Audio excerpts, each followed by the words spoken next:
Hello, hello. Welcome to Business of Design, episode 195, Set for Success, with David Shove-Brown and David Tracz of 3877. I'm going to tell you all about them in a moment. It was a really good conversation with two people who appear to be amazing partners and have a tremendous mix when it comes to the dynamics between the two of them. They seem to agree on most things in terms of how to set up the culture of their company so everybody succeeds.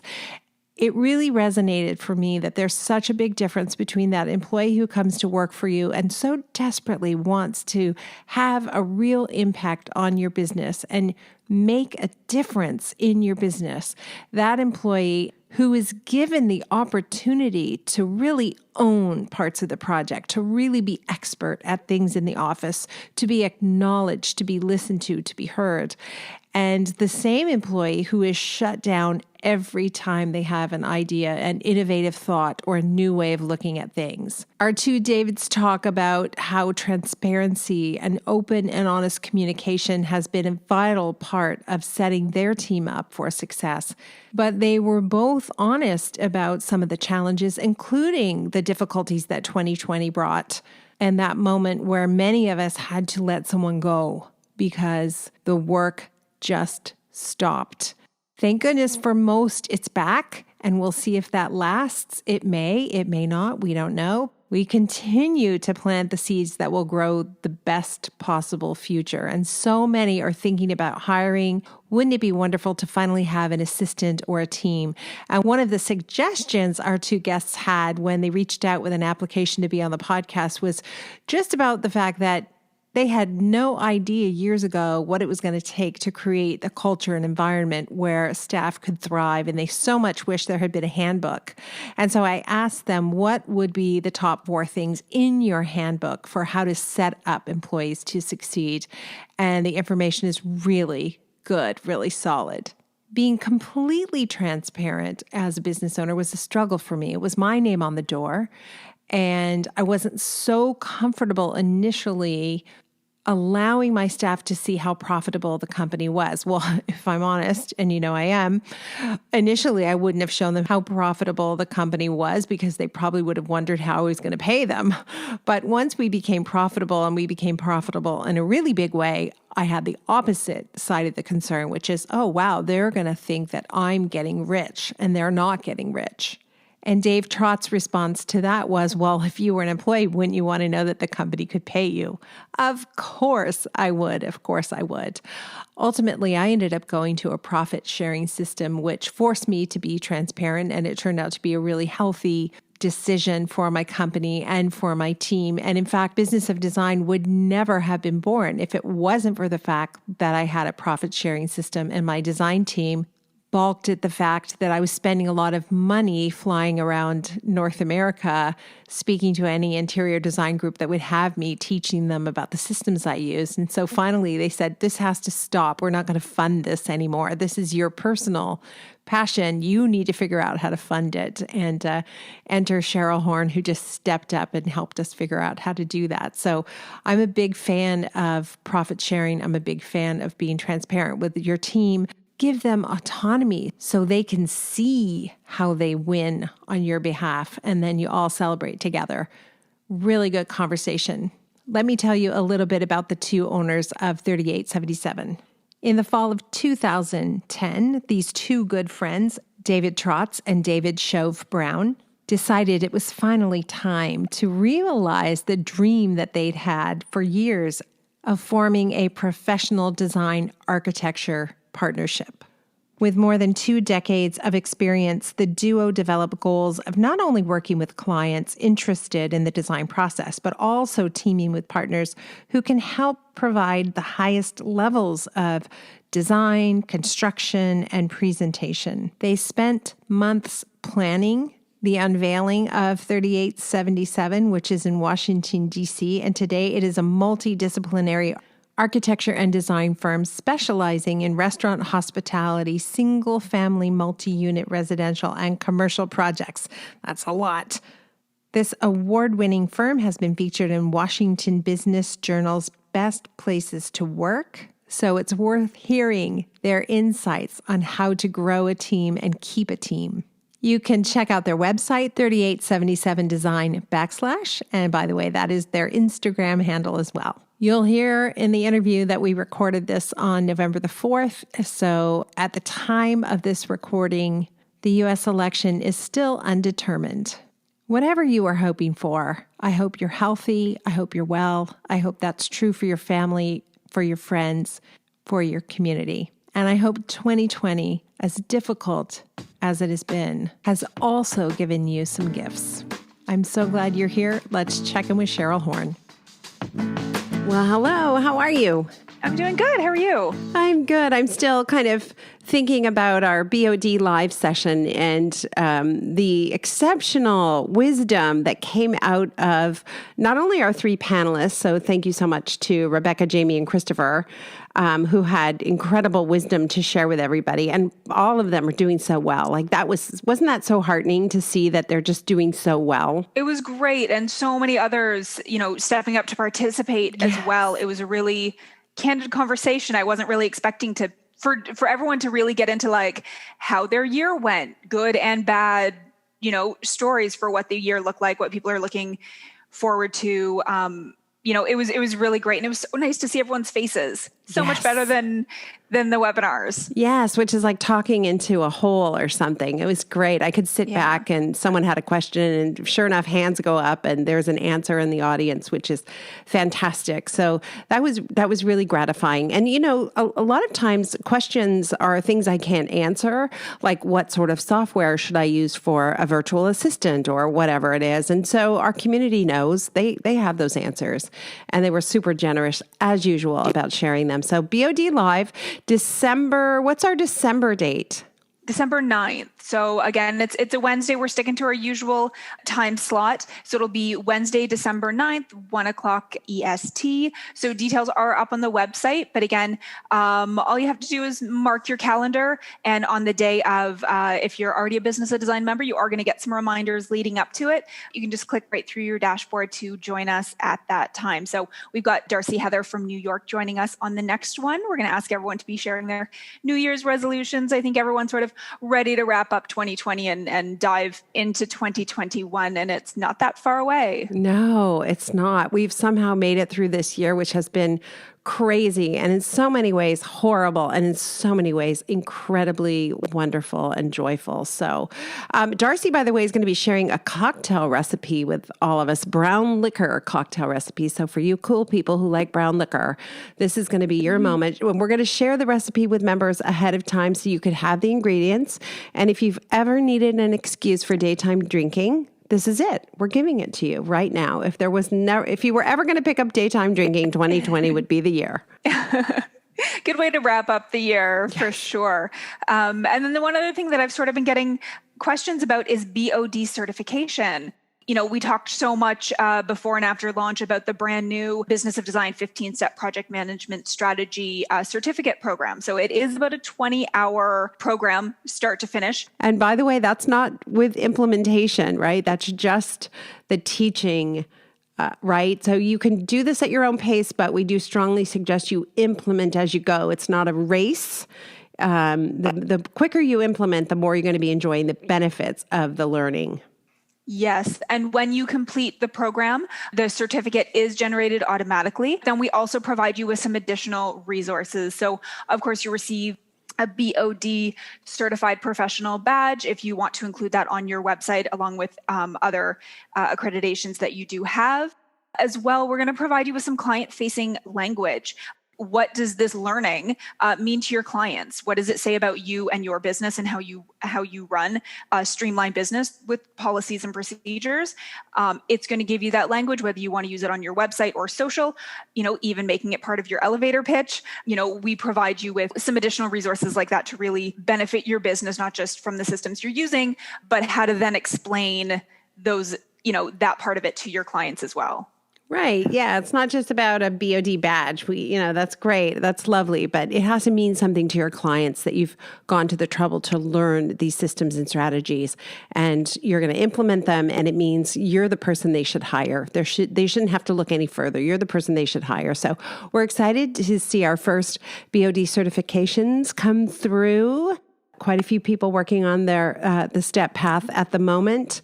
We anticipate a lot of people will do this over the holidays too, because the holidays we usually find ourselves with a little bit of downtime, and quite gratified as well how many people have purchased the operations manual and are integrating that into their office. So lots of exciting things going on over here. Yeah, and we're still working away on new content and updating content rather. And as we talked about over launch that, we did focus on the BOD 15 to get those live for launch, but we are updating all of our programs, over the next 6 months to a year. You're going to see all kinds of updated content as well as brand new content to the site. Absolutely. Cheryl, enjoy the beautiful weather we're having, unusually gorgeous weather for where we're at right now, mid-November. It was like summer yesterday. We were out for a hike and the waterfalls are flowing and oh my gosh. I know it felt like summer for the weekend. And I think we still get a couple more days of it before it changes and reminds us that it's November. Right. Everybody stay well, stay healthy. Bye. We'll talk to you soon. Welcome to the Business of Design podcast with Kimberley Seldon. Business of Design is the world's best business training for interior design professionals like you. We have the systems, strategies, and protocols you need to consistently satisfy clients, increase profitability, and run your projects like a boss. Unlike traditional coaching, BOD is a fast track to immediate results. Don't try to do this alone. Join today and you'll have access to hundreds of targeted training modules, plus member perks like BOD live events, member-only podcasts, preferred pricing, and the support of an engaged community of peers. We all know design matters. At Business of Design, we think designers matter too. Thank you, David and David, for being on the show. Really great to see you today. It is one day post November 3rd. We're taping this on November 4th, so the election last night. How late did you guys stay up? I was not up late. I didn't watch anything related to the election. I was up fairly late and then got up several times in the middle of the night. I can see already why you're partners, because you are the yin and yang of all things. Yeah. Obviously, that's how that works. I didn't think in Washington, D.C. you were allowed not to watch. I thought you had to watch the election coverage. No, I just didn't feel like nail biting the entire time. So I figured I'd just wait till the end. All right. Well, fast forward. Yeah, we have no idea where the end is and how much nail biting will be involved. So let's focus on what we can control, which to an extent is our own companies and what you guys have been able to do among so many other things with your beautiful work. But you've really been able to create a culture that thrives. And part of the reason for that, I think, is because you've set your employees up for success. What do you mean by that? Well, I think it's a broad, just general philosophy and culture to the firm. I think it stems from providing our team with all of the information available so that they have goals that are understood and achievable. They have a say throughout the process. You can't tell somebody to bring in a project on time and on budget if they don't know the budget or they don't know the schedule, or we can't tell them we want to make more money this year if they don't know how much we're charging for a project or how much we're billing out per hour and things of that sort. So for us, it's really about open communication and really sharing as much data and information as we possibly can. Yeah. It's 100% about transparency and being able to talk to our employees about everything related to the company. So everybody knows almost everything except for each other's salaries in this company. So it's trying to be as open about things as possible. But wait, that's not right. Aren't you supposed to be completely secretive and keep your staff in the dark so they don't know how much you're making? How did you decide that you were going to flip that old notion on its head and take a chance with the way that you're doing it, which is clearly working? Because we've worked for those people. Yeah. We've been a part of firms and teams that, again, you don't know. If you don't know all the rules and all the goals, then you can't achieve them. So that was something that we really wanted to address in starting the practice was, trying to make it as successful as possible through transparency. Yeah. And I think it also affords everybody the opportunity to become an owner at some point, because you're learning about everything that the company's going through that entire time. So it's something that we never really were fully exposed to when we were younger. So it's advantageous for all of us. As a younger business owner, I was very uncomfortable imagining that my team thought that I was making a ton of money. So how did you wrestle with that? I don't think that was even a thing for us. And to be honest, wouldn't you want to know that the company was making money if you worked for them so they could afford to pay you? Make it sound so simple. Yeah. Maybe I'm just thinking about it overly simple. No, that's exactly the right way. Well, but I would say we talked to. I would say most interior designers aren't wired that way. I wasn't wired that way. And I don't know if it's a function of the schooling we had is different than the schooling an architect would have, or if it's a gender specific thing. But when you say that, of course, it sounds so simple. Yeah. I mean, I do think the natural reaction, anything related to money, is to not talk about it. So that also is inherent. And I think it's for us, it was just about how open can we be? And I mean, that's kind of how it fell together best for us, was being able to be open and honest with everybody. Because then if you know that things are working right, then you know that you're doing a good job. And if they're not working right, maybe we're not doing a good job. But that's also for us to convey back as well, so it's very clear. Well, and quite frankly, we talk about profitability and we say, look, the more profitable the firm is, the more profitable everybody is. We can give better bonuses, we can give better raises, we can have a better holiday party, we can do cooler swag, we can donate more money to charity and do cooler events. So, understanding that we're not taking that money and driving Lamborghinis. We're trying to take that money and spread it across the team so that everybody understands that you work hard and you make the firm more profitable, and there's payoffs, there's incentives to do more. So for us, that comes from knowing what the starting point is so that people understand, okay, what's the definition of profitability? How do I determine if this job makes money or not? Mm-hmm. Can we talk a little bit about the expense of just getting new people on your team, and what is your process for interviewing them and getting them into the office? And then how do you know when they're a fit? How can you tell when they fit into your culture? So we have a two-step interview process. So first, trying to find people has always traditionally been a challenge. I think we've been lucky in the fact that our network works pretty well. I'd say now we haven't really gone out to the market yet, but we're about to potentially. So we'll get a better sense of where things are now. But, I think what we are able to do between the two of us is generally depending on how high level that person is, we'll sit down with them, sort of talk through what it is they're looking for. We're very clear about the type of work we do and the level of demand that we have on people. We also wanted to have sort of an intimate office environment, so we try to keep the quantity of people to originally had a specific number, but that's kind of been eclipsed as time has gone on. But, and then once we get through that initial interview, if we feel comfortable with that person, then it gets passed to 3 people in our office, usually a mix of senior people, younger people, architect and interior designer, depending on who it is that we're interviewing. And then they go and have either drinks, lunch, dinner, something along those lines, something over a meal, because really for us, it's about the culture. And if those people that we're interviewing don't fit our culture, then they're not going to meet the rest of the requirements. So then the staff that they have meet with come back and talk to us about how that experience was and what their thoughts were. And, we've found that really has worked well. for us to assess people and get a sense of who they are and how they're going to fit into our office.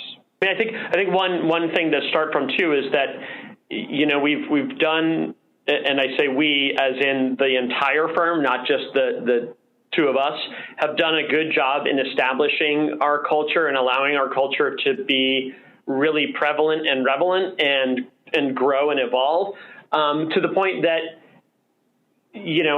architects and designers hang out with architects and designers. So, we've had people come to the firm that were brought to us by other folks that work here. So, just by talking to their friends and whether it's classmates or colleagues or what have you, they talk about the firm and say, okay, well, maybe this is a place that you would want to consider or you would want to explore. So, we get some folks that way too. I think it's, we've had instances where we've met with some folks and knew very quickly that it was not the right fit. We've had instances where our group has gone out socially and come back and been like, nope, that's not the person. And, that's a great bit of information. If it doesn't work after an hour of food and drinks, it ain't going to work in the long run. So we want to know that information as much as possible. I think that's such a good strategy because people let their guard down when they're out for a meal or when they're out for a drink, and you get to see a different side of them that's slightly less poised, I guess, for the interview, which can be really important.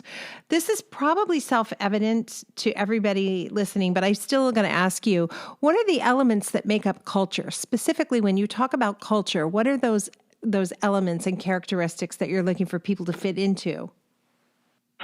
I think that's an excellent question. I don't know that we've ever answered that question, so this will probably be a little bit of a sort of throw it against the wall and see what sticks. But I'd say it's certainly the mix of us and our personalities, along with the staff and their personalities, but also the environment that we create for them to work within. I think those two things, or those two kind of are the biggest pieces of culture from our standpoint. Yeah, I think that, just quick backstory that we've known each other for almost 30 years and have been best friends for almost 30 years. And so the 2 or 3 times that we've ever had any sort of argument is generally quickly diffused and it goes away, and it's usually as a result of one of us, me, being tired or something of that sort. But we spend a lot of time talking through things, and we get along really well. And I think that parlays into our team seeing that, saying, oh, I can sit in a meeting with Dave and they'll disagree on a design aspect or a route to get there. And they'll figure it out. They'll work it out and say, okay, well, explain to me your side and go back and forth. And so that gives them the opportunity to say to somebody else, hey, I've seen it done. Let's talk through some stuff. The other thing that is important for us is we rarely say no when our team comes to us and says, hey, we need this new technology, or wouldn't it be great if we could do this, or something of that. The last thing we want to do is hold people back because we haven't bought the right thing or the right software or done the right upgrades. So for us, we try to keep an open dialogue because people then feel comfortable to say, hey, if we had this, new XYZ, we could do this, that, and the other thing, and look at what would it do for us. And we say, yeah, that's awesome. Let's do it. Versus this is your desk and just sit there and focus on what you're supposed to do. That doesn't help culture. Is the flip side of that, though, that then they have to be accountable for whether or not that thing pans out or pays out or works out? Depending on what that thing might be, yes. I'll give you actually pinged us towards a perfect example. About 3 years ago, we bought a laser scanner. Actually, it might have been more than that. And that product is the price of a small car. And we had somebody in our office do a bunch of research on which one was the best one, why we should get it, and what are the versatility pieces that we could use from it. And, we pinned all those pieces together and said, this is going to be the right product for us. We bought it, and it has been wildly successful. So I think it was a little bit about doing the research and putting all the work in to make sure we were having the right conversation about what the benefits were for that thing. And once we did it, it made all the sense in the world. And I think we do that almost every day. We just did that with some VR software that we purchased. You know, it was a little bit of research. This is the thing that works great, and it has been fantastic. Yeah, and we generally don't just have one person looking at it. We'll have two or three look at it and then, talk to us and work through it. So it's usually a committee, a sort of ad hoc committee of people looking and reviewing it. It's not just, hey, I think we should go buy this. Okay, let's buy it and then hope that it works. There's definitely some research into it and some planning into it, and the discussion of how is it applicable? Is it going to, is this a short-term thing, long-term thing? How do we get it to grow and be flexible with us? And people are prepared with that. I would imagine that gives people the feeling of autonomy, a feeling of ownership. And then you have people who don't want to leave because they're getting the experience of being the owner of the company and having a meaningful input in everything and affecting the outcome that everybody experiences. So have you guys worked in an office where it was the opposite of that, where the employee, the team, the staff didn't have that kind of autonomy and what that might look like? Haven't we all? I mean, yeah. I feel like everybody's worked in that sort of environment. We spend, I feel like every year when we do evaluations with our team members, we always are encouraging people to become the expert in blank and become that office expert in, understanding door schedules or understanding this software or that piece of equipment, so that we have a bunch of people in the office that are experts and can share that information back and forth and really, teach one another and work with one another. And so, yeah, it absolutely creates that feeling of community, that feeling of a team. And what's nice, too, is that it's not then just one person who knows how to use the laser scanner. That person teaches three more, and then they teach three more. And it becomes a group effort, and it really brings folks together. Yeah, and I think we both have worked for firms where there were glimmers of things like this, where we could be involved in decision-making processes. And, I think, we both worked at a firm previous to this, and there was a little bit of that, I think, or a fair amount of that, actually, where you could impact decisions that were made by the company. And it felt really good when that happened. But I will say that when it doesn't happen, because, in that instance, I think they took 60% or 50% of the suggestions, and there wasn't a reasoning why they didn't, it really, that was disheartening. And sometimes it was sort of like, the standard dad answer, I know better, we're not going to do that. And, that unfortunately is discouraging and doesn't make you feel like you want to work harder. That's a perfect place to stop and hear from our sponsor. When we return, our two Daves will tell us what they think must be in your employee handbook. Good stuff coming up. As an interior design professional, you've got great taste, and your clients trust you to create stunning spaces, which include, of course, practical and gorgeous window coverings, like the shutters, shades, and blinds you'll find at Blind Chalet. To help you make it all come together easily while enjoying great savings, Blind Chalet has an interior designer program. That's right. Members receive priority pricing, access to a vast inventory, and an assigned design consultant to personally handle your account, help you find the right product for each client, and keep an eye on your orders from start to finish. The affiliate program means additional opportunities to maximize your bottom line. We all like that. Visit blindchalet.com/design to learn more today. And by the way, you can use the promo code DESIGN55 to receive 55% off your first order. Wow. That's blindchalet.com/design. And I want to say thank you, Blind Chalet, for supporting Business of Design's podcast and for supporting this amazing community. And now back to the show. One of the things you guys mentioned in your application was you wish so much that you'd had a handbook of how to get the best out of people. And all these years later, having worked for so many firms and now running your own very successful firm, what would you say? Why don't we say two each? What would you say are the things you now know about how to get the best out of people? And I realize some of it you may already have told us, but let's summarize a little bit. You want to go first? Thanks, Jerk. For me, it's like Dave said, having that open communication with folks and setting the groundwork and letting people know from the moment they're hired how things work here. That, we talked about it when we first, started this conversation, which is nobody has their name on the door. Nobody gets away with not emptying the dishwasher. Everybody has their time slot and everybody's got to empty the dishwasher. So there's no ego allowed. So with that premise, anybody can have a good idea. So now nobody gets to sit on high. Nobody gets to dictate, here's the design and hand it off to somebody else. You've got to be a part of everything. So having that as a framework that allows people to have discussion and allows people to feel comfortable to speak up, I think is really a solid sort of starting point for that.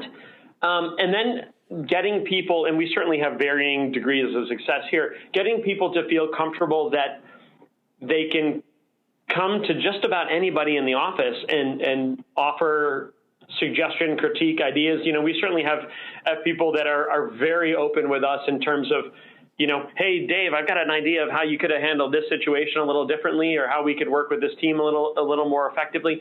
And encouraging that sort of relationship allows, again, for the handling of situations before they become situations. And it really allows people to feel a part of the project team. It makes people feel that they're all in it together.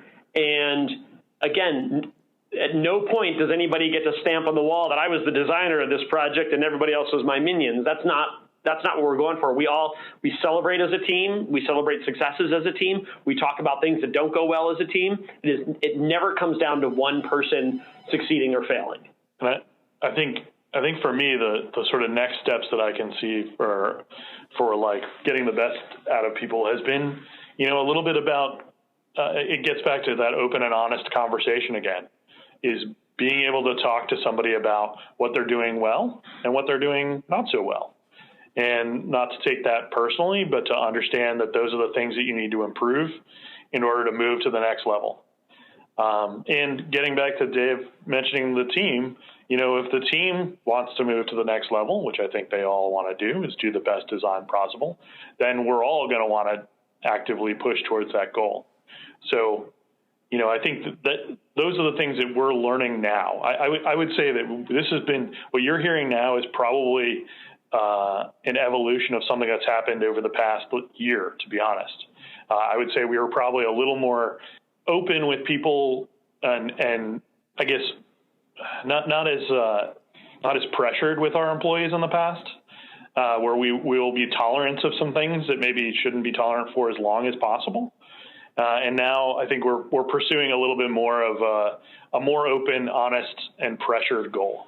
Those are really good suggestions. And I'm going to ask you two more questions, but the first one is, what's 2020 been like, and what do you think 2021 is going to be like? 2020 has been like the longest falling on our face I've ever experienced. But oddly enough, we landed on a pillow. I don't know how that worked out. We've been lucky enough that I would say in the past, 3 months where, we've been able to keep most everybody that we had on staff from when it started on staff. And we've been able to pick up some work, and, we are in the process of talking about hiring someone, which is epic at this point in time. And 2021, I don't know what it's going to be like. I have zero inkling. I have a lot of hope for what it's going to be, but just given that the fall has continued to show resilience and optimism, I think that I can only be nothing but optimistic about 2021, that it's got to be better. Can't wait to be on a plane again to go somewhere. Yeah, 2020 for me has been hands down the hardest year of my professional career in any capacity, having to make the excruciating decision of letting people go because you don't have work or don't have the projection of work and people that I like, people that I love, that you have to make a decision for the firm and the future of the firm. That was brutal. And it sort of feels like every day is running a marathon and then getting up the next day and doing it again and doing it again. And so it's been a lot of chugging of, what are the decisions we need to make early on to get the firm to survive and be stable? Okay, how do we get our PPP and any other funding and grants and anything like that? Okay, now we solved that problem. Now how do we get more work? Okay, now we solved it. And it's like every day there's another battle that's sort of coming at us. And at some point I'm just like, can I just take a nap? I will say too that this is the beauty of a partnership, is that we have had, I think Dave and I talk more than I talk to my wife in a given day. And it's through highs and lows that you sit there and you go, okay, what are we doing? How are we doing it? And, when one of us generally, you said yin and yang, when generally one of us is hitting a low point, the other one's there to sort of slap them and say, come on, man, let's go. We got to, get back on the horse. And then, in reverse, that happens a lot. And so there's the time for cheerleader, there's the time for pep talk, there's the time for listening. And so it's 2020 without a solid business partner and friend would have been, I would have honestly just moved to some deserted island and just, eaten seafood, and I just couldn't imagine what would happen.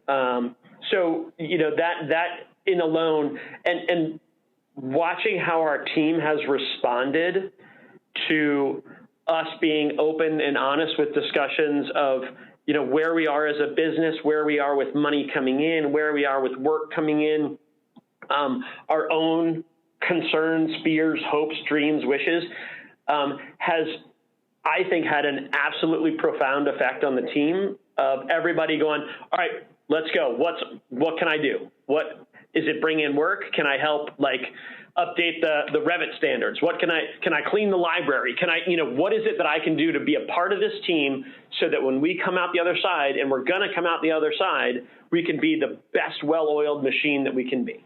Well, I'm very optimistic for everybody at 3877. You guys are doing such beautiful work, and I encourage everyone to check out the website.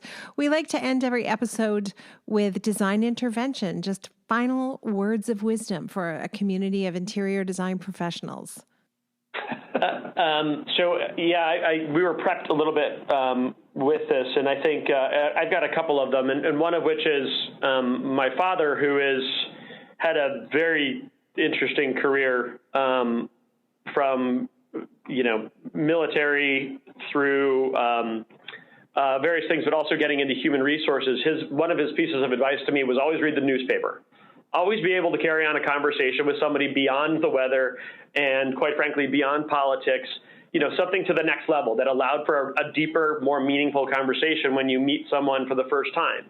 Whether it's the physical newspaper or reading, diving into things a little bit more completely so that you can have conversation, that to me has been really profound, that you can have conversation with people and you can get people to open up and really have connection beyond just, it's hot out there today, isn't it? One of the other things was just the don't stop mentality. And somebody gave me that when I was working on my thesis, which was just don't ever stop. Don't sit there and go, I'll pick this up tomorrow. Don't. Just, you can take that leg breather, but keep going. Keep plowing through. I think open and honest is probably the best thing that I can profess, is just being able to have a conversation with anybody and everybody that you're working with and leaving it all on the table. And it just makes everything better, because if you're not doing that, then they're not doing that, and you're not getting to place where you need to be. And I will say that open and honest means sometimes you have to ask for that information. You can't just say, we good? We're good. Okay, good. Walk out of the room. That doesn't get you there. You have to say, are we good? Are you clear about what we're doing right now? So. Yeah, absolutely. And you guys have been extremely generous sharing your knowledge with us. And again, very excited for what the future holds. We'll definitely keep an eye on you. Stay healthy, stay well. And one day, perhaps by the time this podcast airs, we'll even know who the president of the United States is. Look at that. I know. Amazing, right? Knock on wood. Knock on wood. All right, guys, be well. That was awesome. Thank you so much. Yeah, thank you for putting that together. Thank you for being part of the Business of Design community and supporting BOD's mission to improve the industry one design business at a time. It's time for you to take the next step and join Business of Design. Like thousands of design professionals in 50 countries around the world, you'll find the systems, strategies, and protocols you need to dramatically improve your business and transform your life. What are you waiting for? Start today.